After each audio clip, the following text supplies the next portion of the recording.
Hello friends, आज मैं बनाने वाली हूँ आइज़। इसके लिए मैंने एक फेस ड्रॉ करा है। अब मैं आइज़ की आउटलाइन कर रही हूँ। मैंने ग्रिड मेथड से इस फेस को पूरा बनाया है और उसके बाद अब मैं थोड़ी डार्कर पेंसिल से 2B से इसकी मैं आउटलाइन कर रही हूँ, ताकि जो आपकी आइज़ है वो आपको प्रॉपरली दिखाई दे कि कहाँ पे डेप्थ है, कहाँ पे कौन सी लाइन ड्रॉ होनी है। और ये लाइन ड्रॉ करने के लिए मैं 2B पेंसिल का यूज़ कर रही हूँ। सबसे पहले आप पूरी जो आउटलाइन है उसको अच्छे से कवर करो ध्यान से, स्टेप बाय स्टेप। शेडिंग की जल्दबाजी करने के चक्कर में आप आउटलाइन को जल्दी मत करो। जब तक आपकी आउटलाइन अच्छे से नहीं होगी, शेडिंग आपकी इम्प्रूव नहीं हो सकती। आपकी शेडिंग भी गलत ही होगी अगर आपकी शेप ऑफ ऑब्जेक्ट गलत होगी। ये करने के बाद मैं आपको बताऊंगी कि लाइट टोन्स कैसे यूज़ करते हैं। मैं 2H पेंसिल यूज़ कर रही हूँ, तो और मैं 2B पेंसिल भी यूज़ कर रही हूँ इसके लिए। तो मैं लाइट टोन से पहले शेडिंग करूँगी। जब भी आप शेडिंग करते हो तो लाइट टोन से ही शेडिंग करो। मैं बहुत धीरे धीरे आराम आराम से ये शेडिंग कर रही हूँ। ये शेडिंग करने के बाद मैं इसको ब्रश से मर्ज करूँगी, स्मर्ज करूँगी। आप ब्रश या कॉटन ईयरबड भी ले सकते हो। ये मैं 2H पेंसिल का क्यों यूज़ कर रही हूँ, क्योंकि 2H पेंसिल लाइट होती है, उसमें चारकोल कम होता है, इसलिए मैं इसको 2H पेंसिल से यूज़ कर रही हूँ। जहाँ पे शेडिंग की ज़्यादा रिक्वायरमेंट होती है वहाँ पे मैं शेडिंग ज़्यादा करती हूँ, डेप्थ ज़्यादा देती हूँ, वैल्यू ज़्यादा देती हूँ। अब मैंने ये मेकअप ब्रश से इसको ब्लेंड करा है ताकि थोड़ा-सा मुझे आइडिया हो जाए कि आइज़ की शेप कैसी आ रही है। अब मैं जैसे ये गर्ल की आइज़ है तो ऊपर एक मैं डार्क लाइन ड्रॉ कर रही हूँ। ये आप 2B पेंसिल से भी यूज़ कर सकते हो, B मतलब ब्लैक। तो इसको मैंने ये कर दिया। आउटलाइन के लिए आप 2B पेंसिल, B पेंसिल या 2H पेंसिल भी यूज़ कर सकते हो। बस वो बहुत अच्छे से शार्प होनी चाहिए, क्योंकि आप बहुत ज़्यादा डिटेल्ड वर्क करने वाले हो और अगर पेंसिल शार्प नहीं होगी तो वो स्मज्ड लगेगी, वो अच्छी प्रॉपर क्लियर नहीं होगी। उससे आपको आइडिया भी नहीं होगा कि किस तरह से हमें कौन सी हमारी शेप बन रही है प्रॉपरली। अगर शेप हमें क्लियर नहीं होगी तो हम शेडिंग भी नहीं कर सकते। अब मैं इसी 2B पेंसिल से शेडिंग कर रही हूँ।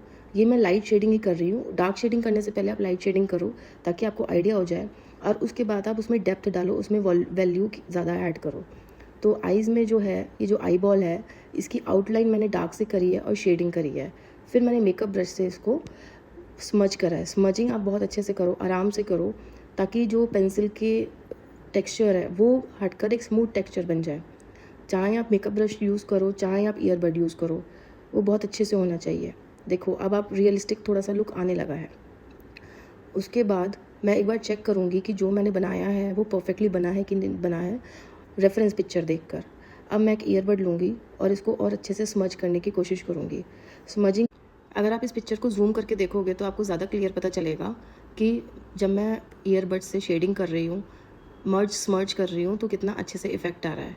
फिर मैंने एक, ये मेरे पास इरेज़र है, इसको मैंने स्लाइड कट करा है, टेढ़ा कट करा है, और इसको मैं जहाँ पर भी स्मजिंग मेरी थोड़ी सी इम्प्रूव नहीं है, जहाँ पे भी अच्छे से नहीं आई है, वहाँ पे मैं इरेज करके बी मतलब ब्लैक पेंसिल से, जो बहुत ही शार्प्ड है, इससे मैं और डिटेलिंग दे रही हूँ आई के अंदर की।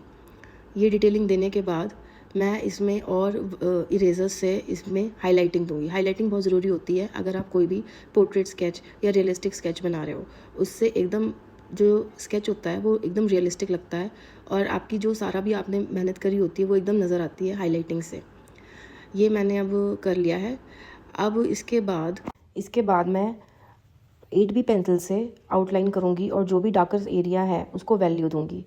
उसके बाद मैं आई लैशेज़ बनाऊँगी। आई लैशेज़ बहुत इंपॉर्टेंट होता है किसी भी आई ड्राइंग में। वो आपकी आई को बहुत ही अच्छा लुक दे देता है, नेचुरल लुक। आई लैशेज़ बनाते वक्त ये ज़रूर ध्यान रखना कि जो आपकी पेंसिल हो वो अच्छे से शार्पन हो, क्योंकि आई लैशेज़ हम दोबारा से नहीं कर सकते, ना ही उसे हम ब्लेंड कर सकते हैं। तो बहुत अच्छे से शार्प करके आप आई लैशेज़ बनाओ, और आपको पता होना चाहिए कि कहाँ प्लेस करना है। आई लैशेज़ बनाने के बाद जो नेक्स्ट स्टेप है वो आएगा, जो आप स्मज करोगे, जो आपने वैल्यू ऐड करी है आई बॉल वगैरह में, उसको आप अच्छे से कवर करके फिर आप स्मज वाला प्रोसेस करोगे। लेकिन स्मज करने से पहले आप ये देख लो कि जो आप टोन दे रहे हो वो प्रॉपर आ रही है कि नहीं। ईयरबड की हेल्प से या मेकअप ब्रश की हेल्प से आप स्मजिंग कर सकते हो। जो स्मॉलर पोर्शन है उसमें ईयरबड यूज़ कर सकते हो। ईयरबड यूज़ करने के बाद मैं एक बार दोबारा चेक करूँगी, और उसके बाद मैं हाईलाइट दूँगी इलेक्ट्रिक इरेज़र से। इलेक्ट्रिक इरेज़र बहुत ही यूज़फुल चीज़ है, और लेकिन हमें बहुत ध्यान से यूज़ करना पड़ता है उसको। इलेक्ट्रिक इरेज़र के बाद मैं वाइट चारकोल पेंसिल से इसको फिनिश करूँगी। Thank you.